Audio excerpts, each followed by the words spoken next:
ഇറാനെ ആക്രമിക്കാനായി ചെന്ന ഇസ്രായേലിൻ്റെ F-35 വിമാനം അവർ വീഴ്ത്തിയെന്നാണ് ഇപ്പോൾ അവകാശപ്പെടുന്നത്. ഇതിൽ വാസ്തവമുണ്ടോ? അതായത് ഈ F-35 എന്ന് പറയുന്നത് സ്റ്റെൽത്ത് വിമാനങ്ങളിൽ ഏറ്റവും പ്രധാനപ്പെട്ടതാണ്. അമേരിക്ക നിർമ്മിക്കുന്നത്. ഇന്ത്യക്ക് F-35 തന്നിട്ടില്ല, പല രാജ്യങ്ങൾക്കും കൊടുത്തിട്ടില്ല. ഇസ്രയേലിന് ഇപ്പോൾ മിഡിൽ ഈസ്റ്റിൽ ഇസ്രയേലിനൊരു വിമാനം കൊടുത്തു കഴിഞ്ഞാൽ ആ വിമാനം മിഡിൽ ഈസ്റ്റിൽ പിന്നെ ആർക്കും കൊടുക്കില്ല. സൗദി ചോദിച്ചിട്ട് ഇല്ലേ, UAE ചോദിച്ചിട്ട്, UAE ഒക്കെ ചോദിച്ചിട്ട് കൊടുത്തിട്ടില്ല.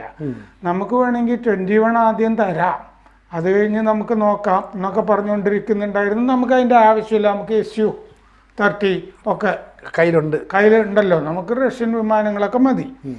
പക്ഷേ ഈ F-35 ഇസ്രയേലിന് കൊടുത്തിരിക്കുന്നത് പരിഷ്കരിച്ച പതിപ്പാണ്. ഇസ്രയേലിൻ്റെ ആവശ്യങ്ങളനുസരിച്ച് ചെയ്തിട്ടുള്ളതാണ് ഈ F-35. അപ്പോൾ ആ F-35 വീഴ്ത്തിയിട്ടുണ്ടെങ്കിൽ വീഴ്ത്തിയിട്ടുണ്ടെന്ന് ഇറാൻ അവകാശപ്പെടുന്നു. വീഴ്ത്തിയിട്ടുണ്ടെങ്കിൽ അതാദ്യമായിട്ടാണ് ലോകത്ത് F-35 വീഴുന്നത്. വലിയ സംഭവമാണത്. ചരിത്രത്തിൽ ആദ്യമായിട്ടാണ് അങ്ങനെ വീഴ്ത്തി എന്ന് പറയുന്നത് ശരിയെങ്കിൽ. രണ്ടാമത്തത് ഒരു സ്റ്റെൽത്ത് വിമാനം. സ്റ്റെൽത്ത് എന്ന് പറയുമ്പോൾ റഡാറിൻ്റെ കണ്ണൊക്കെ വെട്ടിച്ചിട്ട് പറക്കുന്ന വിമാനമാണല്ലോ, യുദ്ധവിമാനം. ലോകത്തൊരു സ്റ്റെൽത്ത് വിമാനം വെടിവെച്ചിടുന്നത് രണ്ടാമത്തെ തവണയായിരിക്കും. അങ്ങനെയുമുണ്ട്. ആദ്യത്തെ തവണ ഏതാണെന്നുള്ളത് പറയാം. അപ്പോൾ ഈ F-35 അദിർ എന്നാണ് ഈ വിമാനത്തിൻ്റെ പേര്, ADIR. ഇത് കസ്റ്റമൈസ്ഡ് 5th ജനറേഷൻ, 5ാം തലമുറ വിമാനം. കസ്റ്റമൈസ്ഡ് എന്ന് പറഞ്ഞില്ലേ, ഇസ്രയേലിൻ്റെ ആവശ്യപ്രകാരം അമേരിക്ക പണിത് കൊടുത്ത് സ്റ്റെൽത്ത് വിമാനം. അപ്പോൾ 2000 കിലോമീറ്റർ ഇസ്രയേലിൽ നിന്ന് സഞ്ചരിച്ച് ആദ്യത്തെ ദിവസം ഇവിടെ എത്തിയ ഒരു F-35 ആണ് ഈ വെടിവെച്ചിട്ടതെന്ന് അവകാശപ്പെടുന്നത്.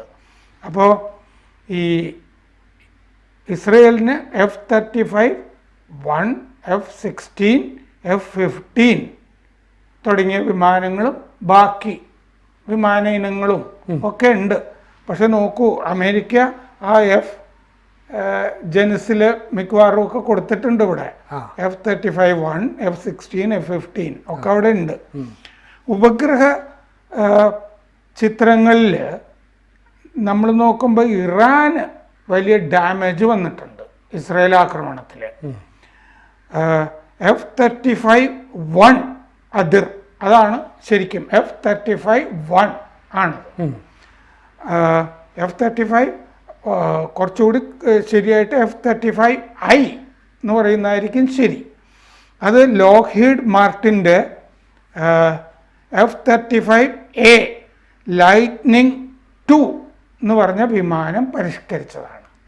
അപ്പോൾ അമേരിക്കയുടെ കയ്യിലുള്ള F-35A ലൈറ്റ്നിങ് 2 ആണെങ്കിൽ ഇവരുടെ F-35I എന്നാണ് അതിന് പേരിട്ടിരിക്കുന്നത്. അത് പരിഷ്കരിച്ചതാണ്. അതാണ് ഇസ്രയേലിൻ്റെ ഇത്തവണത്തെ ആക്രമണത്തിലെ നായക സ്ഥാനത്തുള്ളത്. ഈ F-35I അദിർ ആണ്. പക്ഷെ അതിലൊരെണ്ണം വീഴ്ത്തി. കാരണം 200ഓളം വിമാനങ്ങളില്ലേ പങ്കെടുത്ത ദൗത്യമാണ്, അതിലൊരെണ്ണം വീഴ്ത്തി എന്നാണ് അവകാശപ്പെടുന്നത്.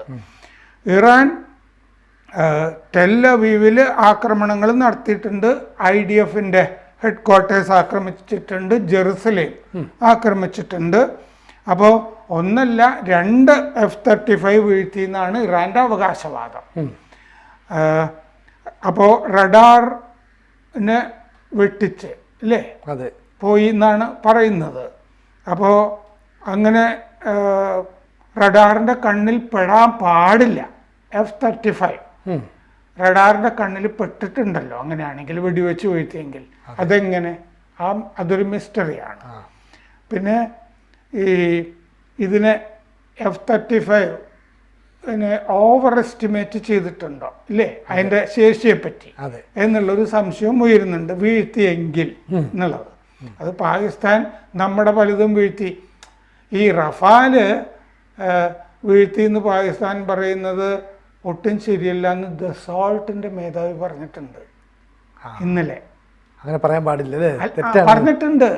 റഫാല് വീഴ്ത്തിയിട്ടില്ല, തെറ്റായൊരു അവകാശവാദമാണെന്ന് അതിൻ്റെ മേധാവി തന്നെ. ഞങ്ങൾ അന്വേഷിക്കുന്നുണ്ടെന്നല്ലേ ദസോൾട്ട് പറഞ്ഞുകൊണ്ടിരുന്നത്. അതെ, ഇന്നലെ പറഞ്ഞിട്ടുണ്ട് അതിനൊരു സംഭവം ഇല്ല, എററാണ് എന്ന് പറഞ്ഞിട്ടുണ്ട്. പിന്നെ ഈ F-35 രണ്ടെണ്ണം വീഴ്ത്തിയതിൽ ഒരെണ്ണത്തിൽ വനിതാ പൈലറ്റാണ് ഉണ്ടായിരുന്നത്. അവരെ ബന്ദിയാക്കിയിട്ടുണ്ടെന്ന് ഇറാൻ അവകാശപ്പെടുന്നുണ്ട്. എങ്കിലും അവരുടെ ചിത്രം അവിടെ നിങ്ങൾ തെളിയിക്കേ. അവർ പാരഷൂട്ടിൽ ഇറങ്ങി F-35 നിന്ന് ഇറാനിൽ ലാൻഡ് ചെയ്തു. അപ്പം ഞങ്ങൾ പിടിച്ചു, ബന്ദിയാക്കി. കാരണം ലാൻഡ് ചെയ്താലല്ലേ പിടിക്കാൻ പറ്റുള്ളൂ. വെടിവെച്ചിടുകയും അവരപ്പോൾ തകർത്തപ്പോൾ ഇവർ ചിലപ്പോൾ ഇജക്റ്റ് ചെയ്തതായിരിക്കുമല്ലോ, അതിനാണ് ഈ പാരഷൂട്ടിൽ ഇറങ്ങിയെന്ന് പറയുന്നത്. സീറ്റ് എജക്ട് ചെയ്ത് പുറത്ത് ചാടുന്നത്. അപ്പോൾ അങ്ങനെ പിടിച്ചു എന്നാണ് പറയുന്നത്. ഇറാൻ്റെ പ്രസ് TV, ഒരു അർദ്ധ ഔദ്യോഗിക ചാനലാണ് പ്രസ് TV. അവർ പറഞ്ഞിട്ടുണ്ട് 5th ജനറേഷൻ ഫോർ വിമാനം വീഴ്ത്തിയ ആദ്യത്തെ രാജ്യമാണ് ഇറാൻ എന്ന് പറയുന്നുണ്ട്. അവിടുത്തെ അവതാരകർ 2 F-35 വീഴ്ത്തിയിട്ടുണ്ട്, ഞങ്ങളാണ് ആദ്യത്തെ രാജ്യം എന്ന് ആ ചാനലും പറഞ്ഞിട്ടുണ്ട്. അവിടെ ഇസ്രയേൽ പറയുന്നത് ഇത് വ്യാജ അവകാശവാദമാണ്, ഫേക്ക് ആണെന്ന് പറയുന്നുണ്ട്. കേണൽ അവിച്ചായ് ആറി, ഈ IDFൻ്റെ ഇസ്രയേൽ ഡിഫൻസ് ഫോഴ്സിൻ്റെ അറബ് വക്താവാണ് പറഞ്ഞത് ഇത് വ്യാജ അവകാശവാദമാണെന്ന്. ജൂൺ 14 ഈ F-35 കഴിഞ്ഞ ദിവസം 14-ാം തീയതി വീഴ്ത്തിയതിൻ്റെ ഒരു ചിത്രം ഇറാൻ പുറത്തു വിട്ടിട്ടുണ്ട്. അത് ഈ പാകിസ്ഥാൻ ഇന്ത്യയുടേത് പലതും ഞങ്ങൾ തകർത്തു എന്ന് പറഞ്ഞിട്ട് പലതും പുറത്തു വിട്ടില്ലേ, അത് പഴയതും വ്യാജമൊക്കെയാണ്, ചിത്രങ്ങൾ പഴയതൊക്കെ എന്ന് കണ്ടുപിടിച്ച പോലത്തെ സംഭവമാണ്. ഇത് AI ജനറേറ്റഡ് ചിത്രമാണ് എന്ന് കണ്ടുപിടിച്ചിട്ടുണ്ട്. മാത്രമല്ല ഈ ചിത്രത്തിലുള്ളത് F-35A വിമാനമാണ്. ഇവർ പറയുന്ന F-35I അതിർ അല്ല, ഒരു പഴയ F-35A ആണ്. അപ്പോൾ തടവിലായ ഈ വനിതാ പൈലറ്റിൻ്റെ ചിത്രവും ഇല്ല. ഈ F-35ൻ്റെ ഒരു ഗുണം എന്താണെന്ന് വെച്ചാൽ റീഫ്യൂവലിങ്ങിന് വേണ്ടിയിട്ട് എവിടെയും ഇറക്കുമൊന്നും വേണ്ടത്. അതിന് എക്സ്റ്റേണൽ ഫ്യൂവൽ ടാങ്കേഴ്സ് ഉണ്ട്. അപ്പോൾ അതിൽ നിന്ന് തന്നെ നിറയ്ക്കാം ഫ്യൂവൽ ടാങ്കേഴ്സ്. കഴിഞ്ഞ ജൂലൈയിൽ ഈ F-35 ആണ് 1700 കിലോമീറ്റർ സഞ്ചരിച്ചിട്ട്, റീഫ്യൂവലിംഗ് വേണ്ട എന്ന് പറഞ്ഞില്ലേ, 1700 കിലോമീറ്റർ പറന്നിട്ട് ഈ ഹൊദൈദ തുറമുഖം ഉണ്ടല്ലോ ഹൂതികളുടെ യമനില്, ഹൊദൈദ തുറമുഖത്ത് ബോംബിട്ടത് ഈ F-35 വിമാനമായിരുന്നു, ഇറാൻ്റെത്, ഇസ്രയേലിൻ്റെത്. അപ്പോൾ F-35 തകർത്തിട്ടുണ്ടെങ്കിൽ അത് ആദ്യമായിട്ടാണ്. ഇസ്രയേൽ ഇത് ഉപയോഗിക്കുന്നത് ആദ്യമായിട്ട് 2018 യുദ്ധത്തിലാണ്. 2024 ഇറാൻ F-35 ഈ ഇറാൻ എന്ത് ചെയ്തു, F-35 ഉള്ള നെവാറ്റിം വ്യോമതാവളം ആക്രമിച്ചിരുന്നു ഇസ്രയേലിൽ. അത് F-35 ഉണ്ടായിരുന്ന സ്ഥലമാണ്. F-35 ഉണ്ട് എന്നുള്ളത് കൊണ്ടാണ് ഈ നെവാറ്റിം വ്യോമതാവളം ആക്രമിച്ചിരുന്നത്. പക്ഷെ അത് തകർക്കാൻ പറ്റിയില്ല അന്ന് ഇറാന്. പിന്നെ അന്ന് ഇറാൻ ഒരുപാട് ഡ്രോണുകളാണല്ലോ ഉപയോഗിക്കുന്നത്, ഇപ്പോഴാണ് കുറേ മിസൈലുകൾ പ്രയോഗിച്ചിരിക്കുന്നത്. ഹൂത്തികൾ ഏതാണ്ട് F-35 തകർത്ത ഒരു സന്ദർഭം ഉണ്ടായിട്ടുണ്ട് ഈ വർഷം ആദ്യം. അങ്ങനെ ന്യൂയോർക്ക് ടൈംസ് റിപ്പോർട്ട് ചെയ്തിരുന്നു. ഏതാണ്ട് സർഫസ് ടു എയർ മിസൈൽ ഏതാണ്ട് അതിനെ തൊട്ടില്ല എന്നുള്ള മട്ടിൽ പോയി എന്നുള്ളത്. $100 മില്യൺ വില.